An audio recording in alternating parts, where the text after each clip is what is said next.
Chapter 14 excursion of the past.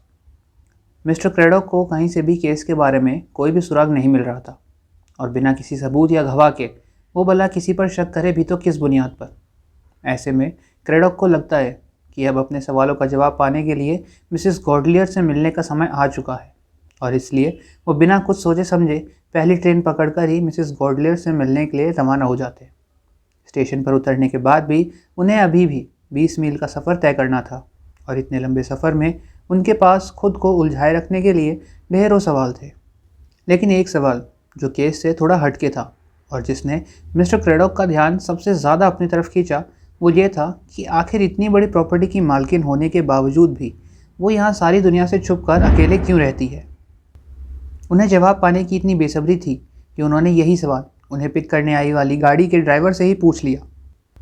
Driver ने उन्हें बताया कि ये उनका पुश्तैनी घर है, उनका पूरा बचपन यहीं पर बीता है और मिस्टर गॉडलियर के साथ भी बहुत सी यादें जुड़ी हुई हैं उनकी इस घर से। लेकिन बदकिस्मती से अब वो इस ख़ानदान की आखिरी ज़िंदा बची सदस्य हैं। इस बात का एहसास कहीं ना कहीं उन्हें भी है, इसलिए वो अपने आखिरी दिन अपनी उन्हीं पुरानी यादों के सहारे बिताना चाहती हैं, इसलिए वो यहाँ पर है। उनकी ये बातें ख़त्म होती उससे पहले ही वो घर पहुँच जाते। लंबा सफ़र तय करके आने के कारण सबसे पहले मिस्टर क्रेडॉक को नाश्ता कराया जाता है। वो नाश्ता करते हैं तब तक एक नर्स भी मिसेस गॉडलियर को उनसे मिलने के लिए तैयार कर देती है। नर्स मिस्टर क्रेडॉक को मिसेस गॉडलियर से मिलवाने के लिए उनके कमरे तक लेके जाती है। कमरे तक ले जाते वक्त नर्स मिस्टर क्रेडॉक से रिक्वेस्ट करती है कि मिसेस गॉडलियर पर वो किसी भी तरह का दबाव ना बनाए, क्योंकि अब तो वो बहुत ही गिने चुने दिनों की मेहमान रह गई हैं। उनका मानसिक संतुलन भी कुछ ठीक नहीं रहता है। वो एक पल कुछ और बात कहती हैं और दूसरे पल किसी और ही आसमान में पहुंच जाती हैं, इसलिए उनके साथ बहुत ही सावधानी से पेश आना।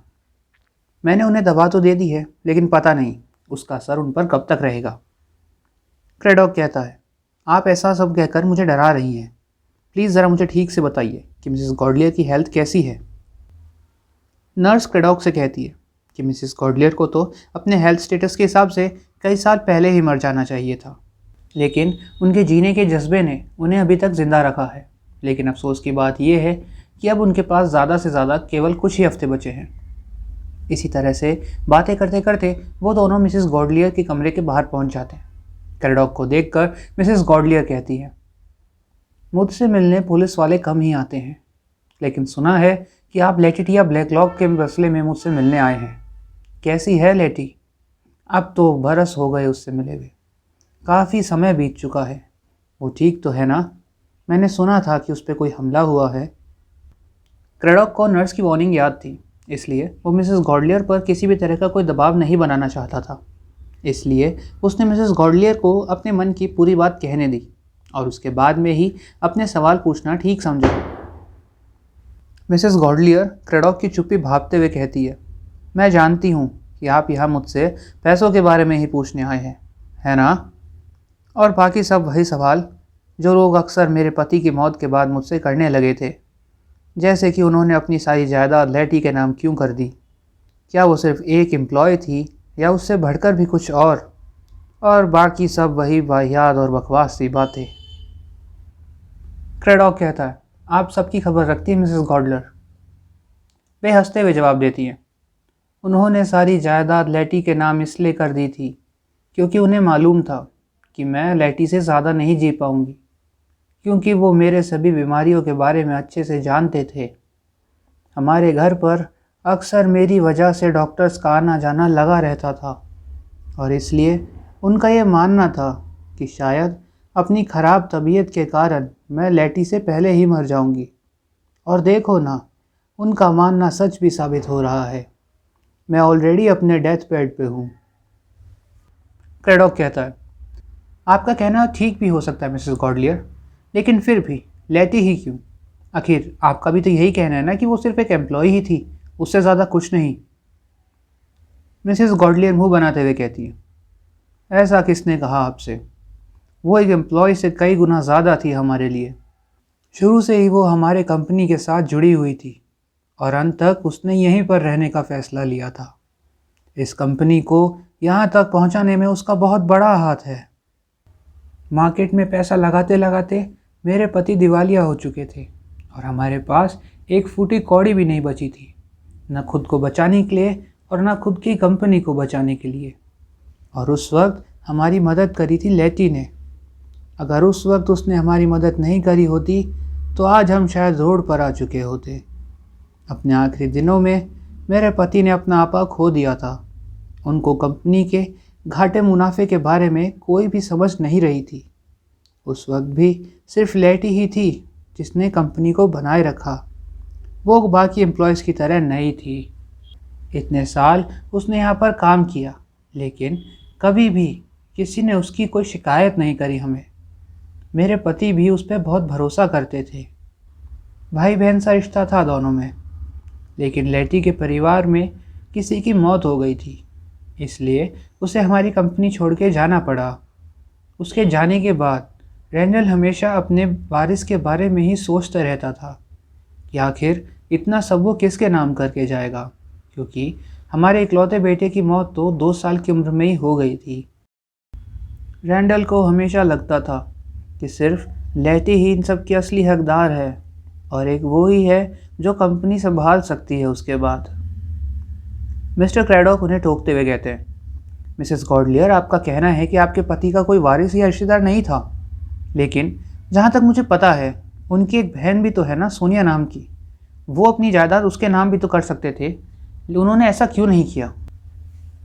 मिसेस गॉडलियर बहुत धीमी सी आवाज़ में कहती है, हाँ थी तो सही, लेकिन रैंडल की लड़ाई हो गई थी उससे, क्योंकि उसने रैंडल की मर्ज़ी के ख़िलाफ़ जाके शादी जो करी थी किसी दिमित्री स्टैनफोर्ड नाम के आदमी से।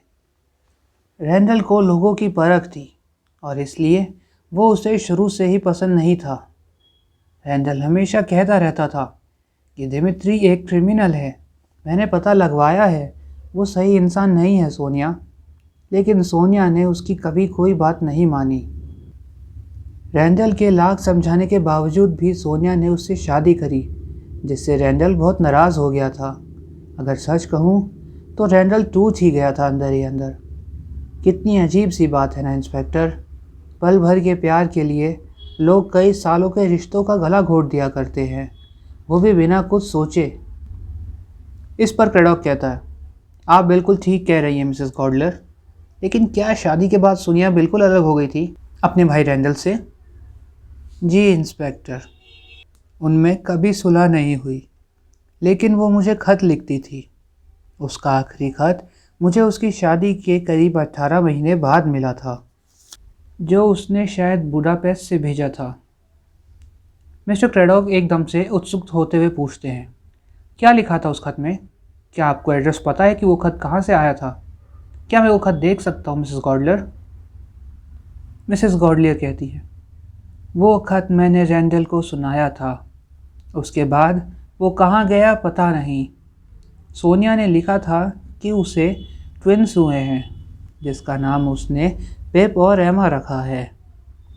मिस्टर क्रैडॉक कहते हैं, ठीक है मिसेस गॉडलियर, एक आखिरी सवाल, क्या आपको मिस्टर रैंडल गॉडलियर की इस वसीयत के बारे में पहले से पता था?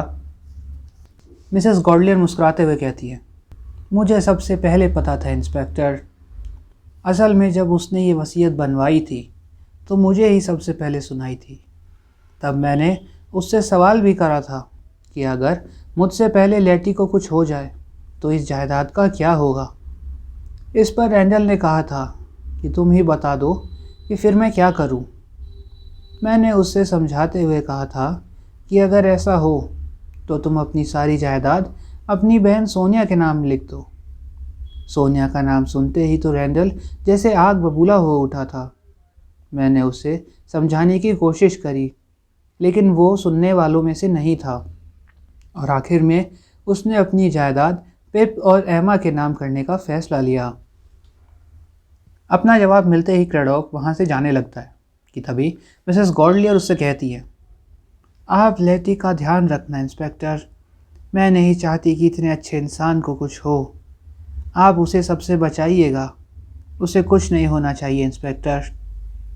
क्रैडॉक उन्हें सांत्वना देते हुए कहता है, आप चिंता मत करिए मिसेस गॉडलियर, उन्हें कुछ नहीं होगा। क्रैडॉक बाहर आते हुए सोचता है कि आखिर हमेशा हर पहेली हल होने से पहले इन दोनों के ऊपर आके कैसे ख़त्म हो जाती। आखिर है कौन ये पेप और एमा? एक ऐसे बहन भाई जो एक क्रिमिनल पिता के साय में बड़े हुए हो, उनसे ज़्यादा अच्छाई की उम्मीद लगाना सही नहीं होगा। आखिर भेड़िए का जना भेड़ तो हो नहीं सकता। ऐसा भी तो हो सकता है कि अपनी गरीबी की हालत में वो इंग्लैंड आए हो अपने अंकल रैंडल से मदद मांगने के लिए, लेकिन वो तो मर चुके हैं पहले ही। तो फिर वो क्या करेंगे? ज़रूर अपने किसी पैसे वाले रिश्तेदार को ढूंढेंगे, और हो सकता है कि उन्हें कहीं से अपने अंकल की वसीयत के बारे में भी पता चल गया हो। तो सबसे पहला काम तो वो लेटिटिया ब्लैकलॉक को मारने का ही करेंगे, ताकि सारी जायदाद का हक उन दोनों के हिस्से आ जाए। और इतना सब पता चलने के बाद वो चुपचाप तो यहाँ से वापस जाएंगे नहीं। हो सकता है कि वो दोनों अभी भी स्लीपिंग स्लैगहॉर्न में ही हो। क्या पता भेस बदल के रह रहे हो, अलग अलग या एक साथ। पता नहीं, अभी कुछ नहीं कह सकता। इसी के साथ ये चैप्टर यहीं पे ख़त्म होता है। अब मैं मिलूंगा आपसे एक नई वीडियो में। तब तक के लिए be safe, stay healthy and keep reading. Bye.